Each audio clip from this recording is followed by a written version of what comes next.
Like, why would you even do that?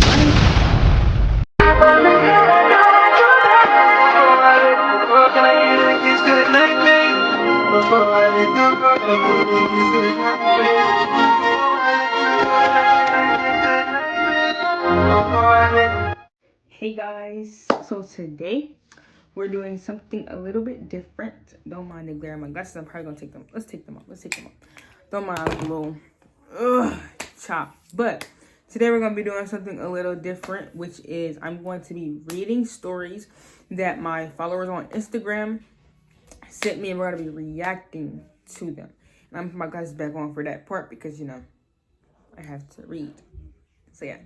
I hate the fact that there is a glare in my glasses, but it's fine because we're still going to read the stories. Now, some of these stories are fairly long, but it's fine. Okay, so I'm going to rate the stories from 1 to 10 out of like how good or how crazy it is being 10. And then like the best, like, oh my gosh, this story is so crazy, or oh my gosh, this story is so good, 10. And then this story is not crazy at all, or it's not good as a 1. So yeah, so we're gonna go ahead and start with the first story. My best friend and I almost ended our friendship over a cookie. We argued, counted crumbs, and interrogated each other like detectives. We stopped talking but still sent each other TikToks from opposite sides of the room. Turns out neither of us ate it. We left it in the microwave. We laughed, got another cookie, and agreed we should never make decisions while hungry.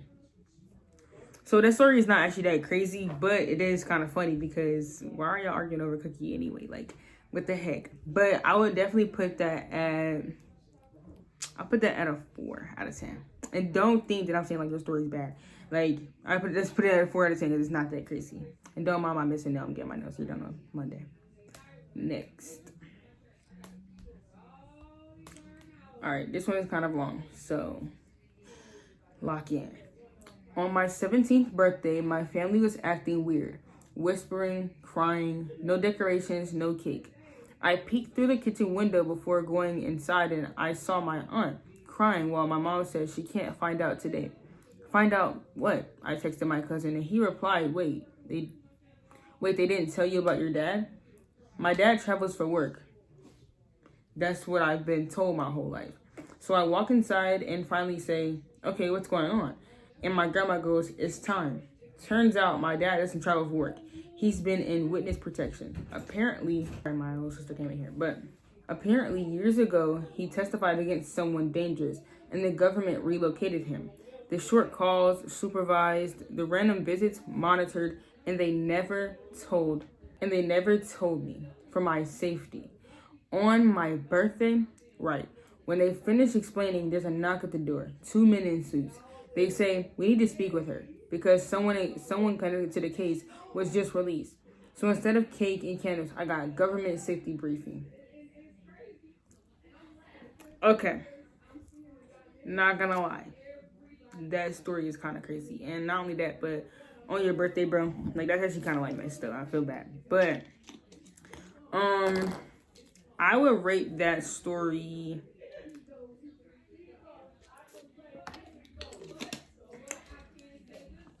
a 7 out of 10 because I don't know if it's real or not. So yeah, I'll rate that story a 7 out of 10. Not gonna lie, y'all. That's a crazy story. Like, what would you do if it was your birthday and instead of getting cake, presents, and stuff like that, you had to find out that your dad was in some big trouble with the government? Like, that's insane. Like, what? Next. My New Year's resolution was to go to the gym more. And on January 1st, I actually went. While I was there, I dropped the weight on my foot and broke 2 toes. Because of the injury, I couldn't continue working out and had to take time to recover. As a result, my resolution ended almost as soon as it started. Bro. Like, I guess, bro. Like, what the heck? Like, what? Like, I ain't lying. That's insane. Like, that just tells you that you was not meant to be working out this year. You was just not meant to, bro. It's just not meant to happen this year. Like, no. That just, like, what the heck? Like, so, I would definitely rate that story a 6.5 out of 10. One time, freshman year, like the first week of school, I walked into the bathroom in Norris Cove and saw a girl on the floor getting her belly pierced. The needle wouldn't go through and there was blood starting to drip everywhere. That is nasty. And also, y'all could have did that anywhere else. Like, that is nasty. And whoever did that, you need to be ashamed of yourself. But, I'll rate that 5 out of 10. When I was a freshman, I started driver's ed, and it was the day when we had to actually drive with an instructor and another student. So I'm driving, and we go down a road near Central, and all of a sudden, I realized that I'm not paying attention. Like, I zoned out, which is not good. But I did, and by the time I was like, wait, I'm driving, 2 tires are off the road into a huge pothole. So me being a dumb driver yanks the wheel back on the road. We then proceed driving for a couple seconds, and all I hear is a thunk, thunk, thunk, and it's the tire. We pull over, and I had completely popped the tire. So the old instructor makes me pull over. He gets out and proceeds to fix the tire as best as he can.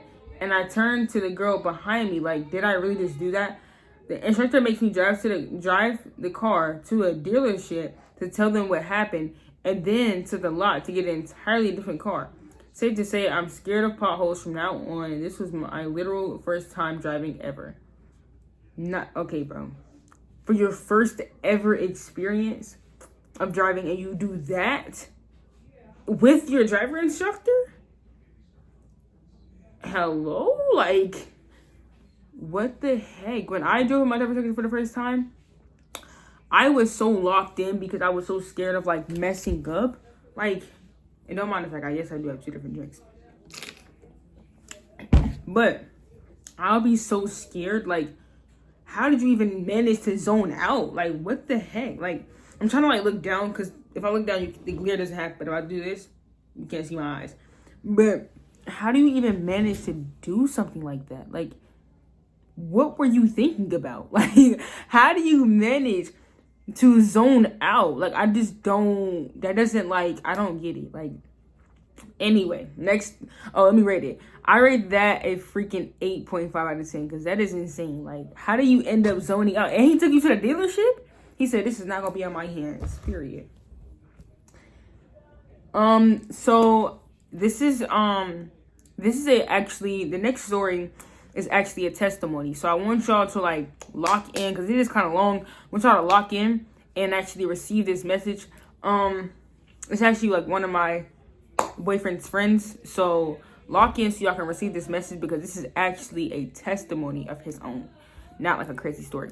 So yeah. Hey, I'm Daniel here to share my story that changed my life. And I want my story to have an impact on your life as well. My story starts at the beginning of sophomore year. I wasn't the best kid. I had bad grades, dealt with substances, and life felt like it had no meaning. While still going to church each day, I fell into deeper substances rather than church. At that time, religion felt more like a practice than a faith. On New Year's night, my mom told me to go to Family Dollar and to get a lint roller, but I got alcohol as well. I didn't feel guilty about any of it. On the way to church, I was drunk and I didn't really care. I only went because I felt forced to. It felt mandatory. During church, I sat in the back and didn't feel anything emotionally attaching to me to church or faith. I had no energy and didn't want a relationship with God. I was more focused on other things I was doing. I thought that it felt better than having a relationship with God. I then decided to go to Food Lion across the street and steal 6 boxes of alcohol while still intoxicated. I drank 2 more and hid the rest outside. Going back to church, I didn't feel good at all. I looked in the bathroom mirror and thought to myself, am I good? I felt like I was in a different world. I leaned myself on the divider and passed out on the ground and told my family on the divider and passed out on the ground and told my family. When my dad saw me, he told my whole family to leave. My mom naturally got upset and slapped me, telling me I was I was in embarrassment. That doing that in church was terrible. But while she was saying that, I felt something in my heart talking to me, asking me, "What are you doing?" Making me ask myself the same question. They took me to the hospital and the doctor said I was 3 times the legal limit. I was shocked. Wait, that's me reading my own message. After the hospital trip, we came home and I rested. Then my parents came and talked to me, telling me everything I had done in church. It embarrassed them. So much as if they were naked in front of the church. They told me nobody will be there to help you, only your family. Your parents will be there and God will be there. That hit my heart hard. Made me cry in front of them. While I was crying, I was thinking about the things in the past that I did. Smoking, skipping, drinking, just being the worst version of myself.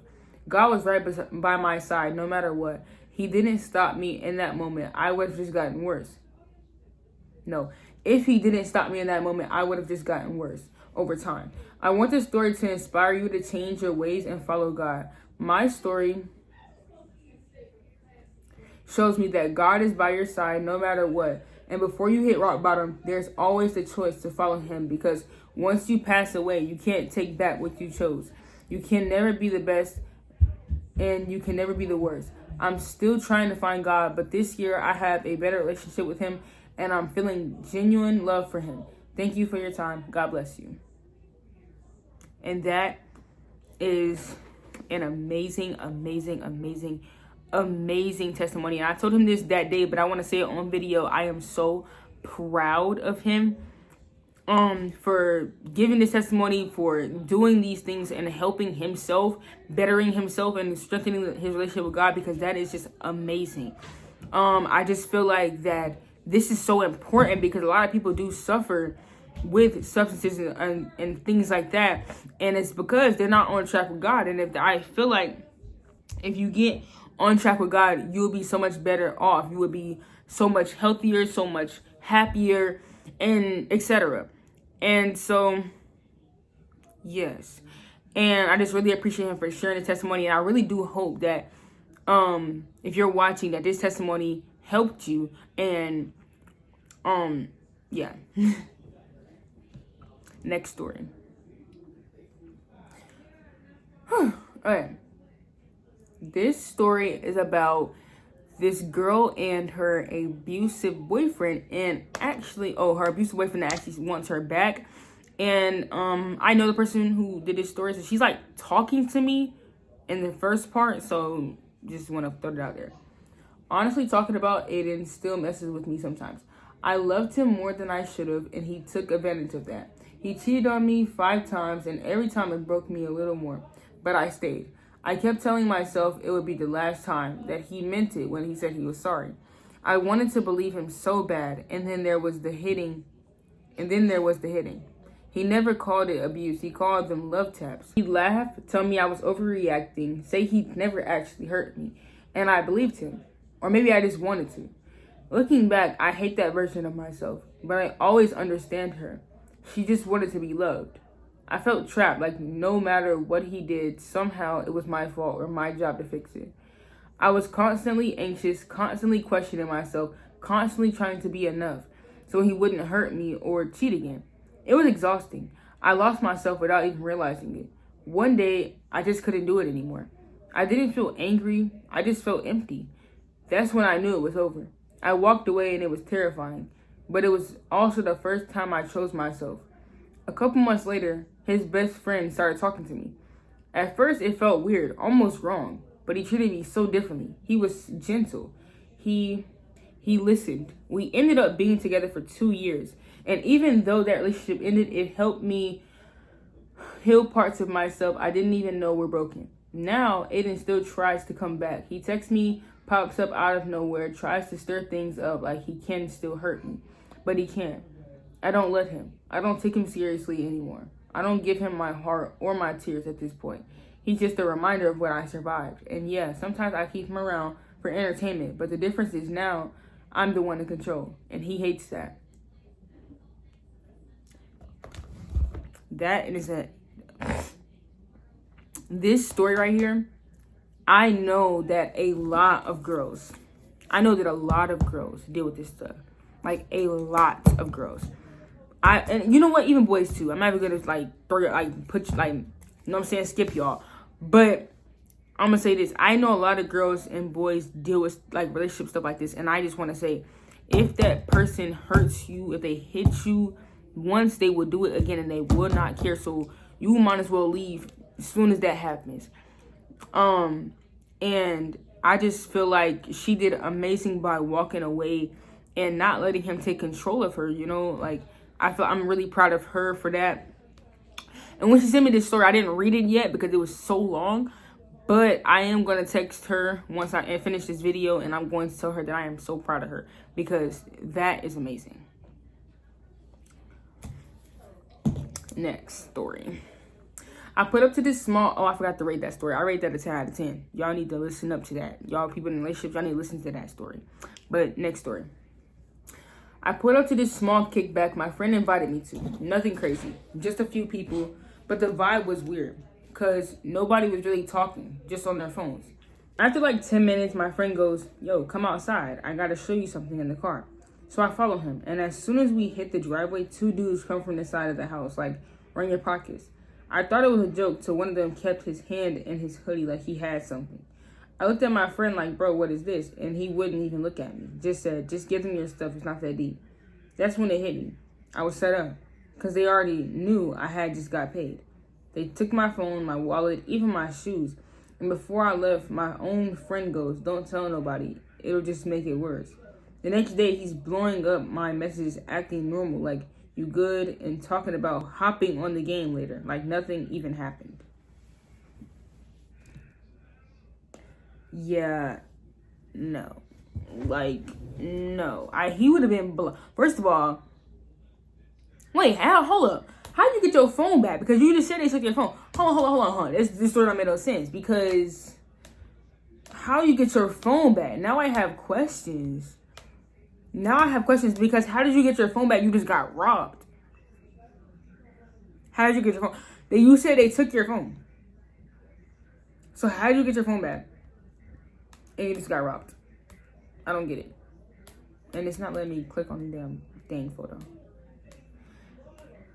But yeah, how did you get your phone back and you said you just got robbed? Like, I don't get it. And not only that, but if let's pretend like the whole phone situation that happened. Not only how you get your phone back, but also he would have been blocked. You just set me up and let me rob. As a matter of fact, freak that, don't tell nobody. I'm calling the police immediately. Because what? Y'all just robbed me? And you set me up. You're going down too. Like, everybody's going down. But the story don't really add up that much, so I'm going to rate that a 7 out of 10. Okay, next story. A few years ago, I was talking to this boy. He was deaf, OTL. I do not know what that means. If you know what that means, then continue following along, I guess. He said he wanted his butt ate. I had to get out of that. He asked me to eat his butt, quite literally. That's that gay stuff. This story obviously is not in detail, but based on what is said here, that is disgusting. And whoever said that, you need to go find you a boyfriend. Because that's gay and that's nasty. And I'm not homophobic, but you don't need to be going dating no girl and then proceeding to tell her to eat your butt. That's nasty. That's nasty. I rate that a 7.5 out of 10. Next story. So one day in the summer, me and my family went on vacation. It was me, my parents, my siblings, and my cousin. Everything was going good until the day before we left. Me and my siblings and my cousin got dropped off at the pool. As we were sitting down, I noticed a $10 bill, and I told my cousin and he picked it up and took it. My siblings told my cousin to spend the money on some snacks for us, and he said no. After that, they got mad, and they started saying that my cousin stole the money. We got in the pool, and then my siblings... They started tripping and asking me why I let my cousin take the money. And I was defending him, saying that it was just sitting there, so he didn't really steal it. After that, they got mad and they got out the pool and walked back to the room. Me and my cousin, we didn't think anything of it, so we just kept swimming in the pool. And then eventually we had to go back to the room. 2. When we get back to the room, I was making food for me and my cousin, and as I was making food, my sister come up to me and she started arguing with me. She was still mad about the money and letting him take it. And I was defending my cousin again. And then we were just going back and forth. As we were arguing, I was finished cooking the food. Literally mid-argument, I left and told my cousin that the food was done after. After I told him the food was done, I went and I told my sister I was done arguing, and then I started talking to my cousin. And I was telling him that my sister made me mad, and she started arguing with me again. I didn't feel like arguing, so I was just like, bro, I don't care, leave me alone, I'm not even talking to you. And she got mad, and she threw a shoe at me. I picked the shoe up, and I threw it back at her, and then I threw the other shoe, and before I could even think, I just ran up and started swinging. I don't remember much. I just know that my brother was trying to break it up. But I do remember I was on top of her, and she was on the couch, and I was swinging, and then we ended up on the floor. And my mom was sitting on top of her, and my brother was holding my arm. I put my arm away so he can let go, and I looked at him, and I thought about hitting him, but instead I started punching my sister. And then my mom screamed my name, and I stopped. After that, my mom separated us, and my sister, she was still talking stuff. And she started arguing with my cousin, and then she said something about me, and I tried to go back out there for round 2, but my mom separated us again. The next day, we went back home, and I didn't speak to my brother or my sister. And then a few days later, my cousin had to go home. When my cousin left, me and him found out that my siblings twisted the story and said that he stole $10 out of someone's bag. And that I texted my siblings group chat and after that, I texted my siblings group chat and I told them that they were weird and we haven't really spoken since then.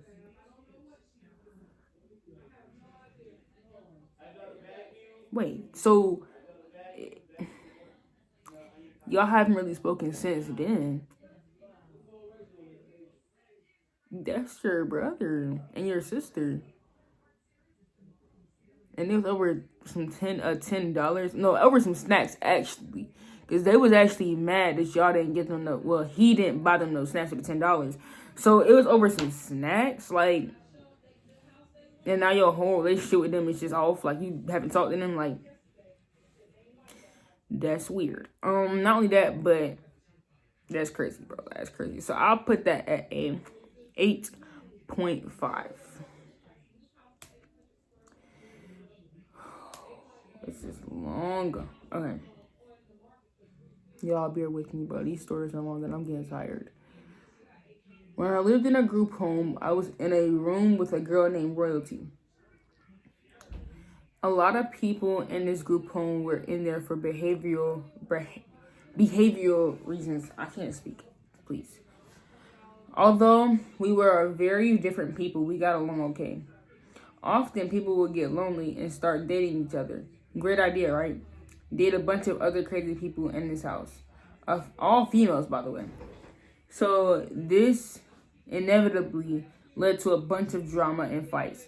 Royalty definitely participated in this. And at the time, she was dating another girl. I forgot her name, but for the sake of the story, I'll call her Anaya. In this group home, you had to level your way out of the system, which meant you at home with a foster family a few times before you got to go back home permanently. This was called going on pass. I had been doing better, so I got to go on pass for 5 days. Royalty had been getting particularly close with Anaya, but I was excited to go on pass, so I paid it no mind. When I got back to the group home and walked into my room, there was fluids all over my bed. I think everyone can get an idea from that. She didn't even bother changing the sheets, let alone telling me that they were going to have sex or just have sex on one of their own beds. I was livid. The only reason she... that's disgusting. Hold on. The only reason she did not get her butt beat by me is because I was about to leave in a few weeks. Trust me when I say I was so happy to leave that place behind. I know it's a bit long, so feel free. Okay, that's the other part. But not... that is disgusting. Like, that is disgusting, bro. Like, I don't know what I would do in this situation. Like, I would be so irritated. Like, that's actually nasty. And it probably was so boof. Like, I don't know. I would be so irritated. That is disgusting.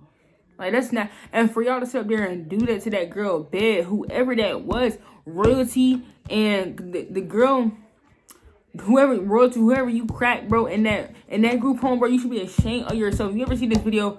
You should be ashamed of yourself. That's nasty. You could do that on your bed. Why you do that on this girl bed? Why did you do that? Like, that's disgusting. Like, oh my gosh. But yeah, I put that story at an 8.5, bro. Maybe even a 9. That's nasty. Alright, next story. Okay, so one time I accidentally got one of my ex-best friends jumped, but I didn't mean to. We was telling everybody that we were beefing and we weren't friends.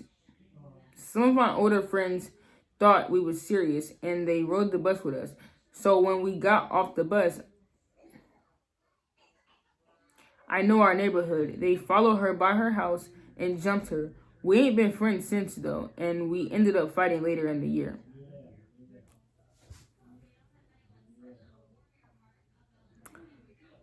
Why were y'all playing around saying that y'all weren't friends though?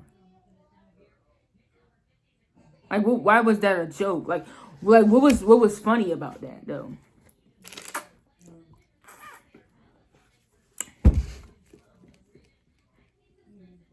Like, I really want to know what was funny about it. What was funny about pretending to be beefing with somebody, and then she actually get beat up, and then y'all end up fighting later on in the year because, for whatever reason, because that was not stated in the story. That's insane, bro. I put that at a 8 out of 10. All right, next story. One time in my church, it was the Wednesday Bible study, and everybody was there. So there was this one kid. Not this crazy story at Wednesday Bible study. People just don't know how to act. Anyway, so there was this one kid that had ran to the altar, and the usher told his mom to watch him, as she should. Then the mom of the kid had gotten mad at the usher. Then she went to confront the usher in the lobby. And one thing led to another to the point they started fighting in the church during Bible study. There was blood on the floor and people's hair was off their head as well. Then the mom had left after the fight and has never came back to the church again. Her husband and her kid still come to the church. And not gonna lie, the same usher might be separated from her husband too.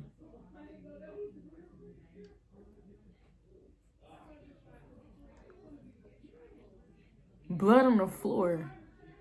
Hair missing. Off the usher telling her to watch her kid?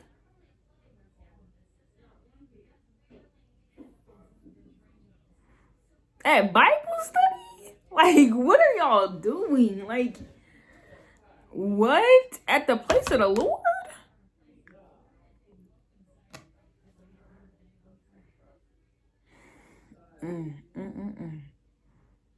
I put that at a 8.9 out of 10 because the place of the Lord, bro. Like, are y'all actually serious though? Next story. And this one is long. Back when I was, I think, somewhere between 5 to 7 years old, I got my first phone. It was my parents' old flip phone.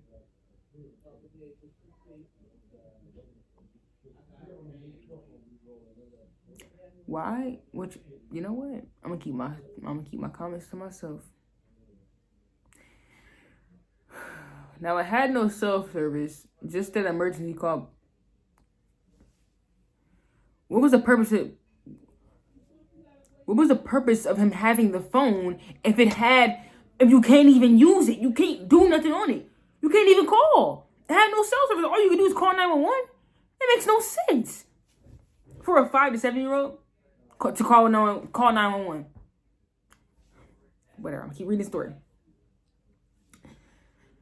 So I just played games on it quite often. Oh, it had games. Okay. One day, though, I couldn't unlock the phone, and I hit the emergency call button. Well, it went right through to 911, and a lady answered. What was my first course of action? Tell my parents? Apologize to the operator and explain the situation? Or just hang up on the operator? None of the above. So I ran outside, hid behind a bush, and I told the lady there was a fire. Yes, I told her there was a fire. So she was asking if my parents were around. Hey, did Aiden go to the game, Swoop? Okay, so my video just got interrupted, but let's continue on. So she was asking if my parents were around and if she could speak to them, and I said no. She asked the location of the address, and I was unsure what to say, so I gave them my friend's address, who lived the street over. What? And it was the only address I had memorized besides my own. So you gave. Okay. The operator said, "Well, I see here that the address call is coming from a different address," and proceeded to read it to me. Then my heart rate shot up, and I was like, "Well, it's over there at my friend's."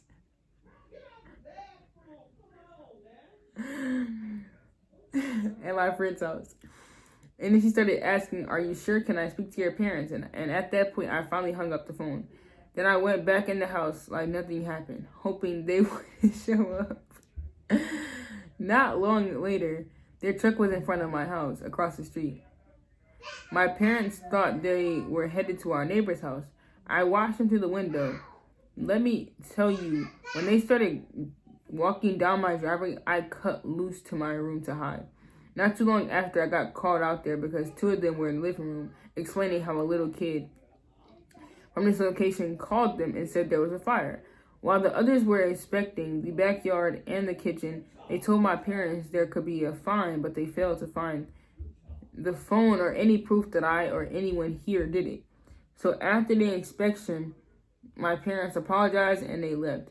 As soon as the door closed, both my parents, in sync, turned to me, glaring them into my eyes. My mom said, "Where's your phone?" And I tried to play it off like I didn't have one. She asked again more intensely, and I gave it to her. Now she walked away, and I followed her.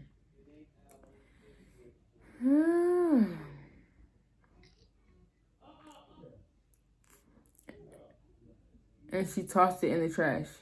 Okay, so now she walked away, and I followed her. And she tossed it in the trash. Afterwards, I don't know if she was generous that day or what, but I got a slap on the wrist and grounded. Somehow, I did not get beaten. So I went to my room and sat under my fire truck bed. Yes, ironically, I had a fire truck bunk bed. And I never got a phone again until I was 11 or 12 years old.